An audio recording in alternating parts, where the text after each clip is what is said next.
TET 2022-এর নিয়োগ প্রক্রিয়া interview notice প্রকাশিত হবে মার্চ মাসে। ভ্যাকান্সি 19,600।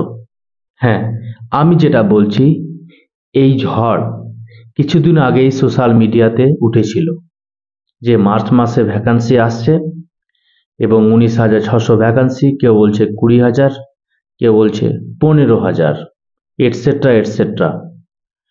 আজকে আমরা ঠান্ডা মাথায় অ্যানালাইসিস করব যে সত্যিকারই টেট 2022-এর ইন্টারভিউ নোটিশ কবে আসতে পারে।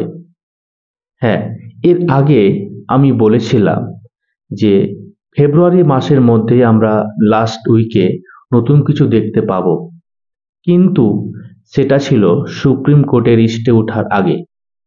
সুপ্রিম কোর্টে স্টে ওঠার পরে একদিকে যেন সমস্যার সমাধান হলো, অন্যদিকে তেমনই একটি নতুন সমস্যার জন্ম দিল। সেই সমস্যাটা কি? 20-22 ডিএলএড এর যে ইন্টারভিউ, তার প্রক্রিয়া। তাদের জন্য প্রায় 2,000 ভ্যাকান্সি রিজার্ভ রাখা হয়েছে এবং 20-22 ডিএলএড এর যারা 20-22-এর ম্যাটারটা জানে না, তারা বলবে, তাদের জন্য আমি আলাদা করে বলে দেব। 20-22 ডিএলএড এর কয়েকটা ডিস্ট্রিক্টের ইন্টারভিউ হয়েছে এবং কয়েকটা ডিস্ট্রিক্টে হয়নি। এক কথায় সবটা ডিস্ট্রিক্টে ইন্টারভিউ প্রক্রিয়া শেষ হয়নি। সুপ্রিম কোর্ট 7 সপ্তাহ সময় দিয়েছিল এবং এর হিয়ারিং মার্চ মাসের 22 তারিখ আছে। এর মধ্যেই সুপ্রিম কোর্ট ইন্টারভিউ নিয়ে পিডিএফ ফাইল জমা দেবে সুপ্রিম কোর্টে, মানে পর্ষদ সুপ্রিম কোর্টে জমা দেবে। কিন্তু 20-22-এর এখনো আমরা ইন্টারভিউ প্রক্রিয়া শুরু হতে দেখতে পাইনি। পর্ষদ এই মুহূর্তে স্টেট কাউন্সিলিং করবে ফেব্রুয়ারি মাসের 24 তারিখ পর্যন্ত। তারপরেই 20-22-এর যে ম্যাটারটা রয়েছে সেটা দেখবে, ইন্টারভিউ প্রক্রিয়া বাকি আছে সেটা নেবে, নিয়ে মার্চ মাসের 22 তারিখের মধ্যে জমা করবে। ছাড়পত্র পেলে 20-22 ডিএলএড-এ তারা নিয়োগ করবে। এই পুরো ব্যাপারটা কমপ্লিট হতে সময় লাগবে পুরো মার্চ মাস। আমি আবার বলছি, পুরো ব্যাপারটা কমপ্লিট হতে মিনিমাম সময় লাগবে মার্চ মাস পর্যন্ত। তাহলে আমরা এ ব্যাপারে একেবারে নিশ্চিত যে মার্চ মাস পর্যন্ত কোনো টেট 22 নিয়ে ভাবনা চিন্তা চলছে না। তাহলে কবে? হ্যাঁ, তাহলে ইন্টারভিউ নোটিশ লোকসভার আগে আসলেও আসতে পারে এপ্রিল মাসের দিকে। যদি ভোট ঘোষণা হয়ে যায় এপ্রিল মাসের ফার্স্ট উইকে, তাহলে আমরা আশা করতে পারি না। ঠিক আছে, নির্বাচন কমিশনের কাছে ছাড়পত্র পেলে, যেহেতু এটা আগের ব্যাপার, আগের প্রক্রিয়া, ছাড়পত্র পেলেই পর্ষদ এটা করতে পারবে। কিন্তু ছাড়পত্র পাবে কি পাবে না এই ধরনের আইনি জটিলতা বা নির্বাচন লাগু নিয়ে সেরকম নলেজ আমার নেই, আমি সেটা বলতে যাব না। ঠিক আছে, পর্ষদের সদিচ্ছা আমরা জানি কত আছে আর কত নেই।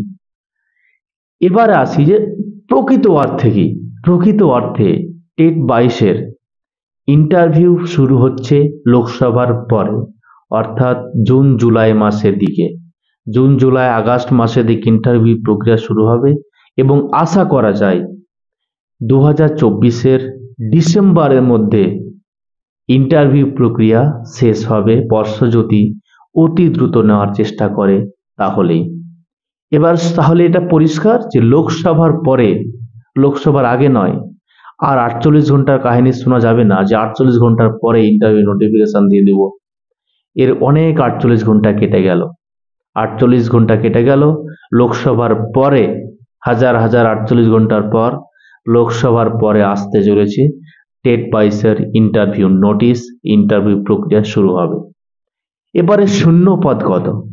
শূন্য পদ নিয়ে আমরা যদি দেখি বিগত 4 বছরে হিসাব করি, যেটা নিয়োগ হয়ে গেছে, হ্যাঁ, মানে টেট 14-17 এর ভ্যাকান্সিটা হচ্ছে 2020 সালের। হ্যাঁ, 2020 সাল থেকে 2022 সাল পর্যন্ত এই 3.5-4 বছর। ঠিক আছে, 2023 সাল পর্যন্ত 3.5-4 বছর ভ্যাকান্সি অনেকটা হয়েছে, প্রায় 15,000-এর মতো। এবং আউট কিছু ভ্যাকান্সি হবে বিভিন্ন কারণে, কি হয়তো চাকরি ছেড়ে দিচ্ছে। হ্যাঁ, অনেকে প্রাইমারি যারা জয়েন করেছে তারা অনেকে ছেড়ে আবার আপার প্রাইমারিতে যাবে। আপার প্রাইমারি হয়তো এপ্রিল মাসের দিকে নিয়োগ প্রক্রিয়া শুরু হয়ে যাবে। ঠিক আছে? তো পুরো ব্যাপারটা নিয়ে যদি আমরা দেখি, তাহলে ইন্টারভিউ যে নেবে তার শূন্যপাতটা টেট 22 জন্য মিনিমাম কমপক্ষে 20,000। এতে নিঃসন্দেহ থাকতে পারো। হ্যাঁ, আবার বলছি, প্রথমে বলেছি আবার বলছি, টেট 22 জন্য শূন্যপদ রয়েছে মিনিমাম 20,000। ঠিক আছে? তাতে বেড়ে 40,000 হতেও পারে। এটা অবাক হওয়ার কিছু নেই। শূন্যপদ যদি 40,000 দিয়েও দেয়, অবাক হওয়ার কিছু নেই। কিছু একটা ঘটতেই পারে, না ঘটার কিছু নেই। ঠিক আছে? তো এ হচ্ছে সংক্ষিপ্ত আপডেট। যারা আমার চ্যানেলে নতুন তারা আমার ইউটিউব চ্যানেলটা অবশ্যই সাবস্ক্রাইব করে পাশে থাকা বেল আইকনটা অন করে দেবে। Thanks for watching this video. Keep watching, keep learning, take care and bye. জয় হিন্দ।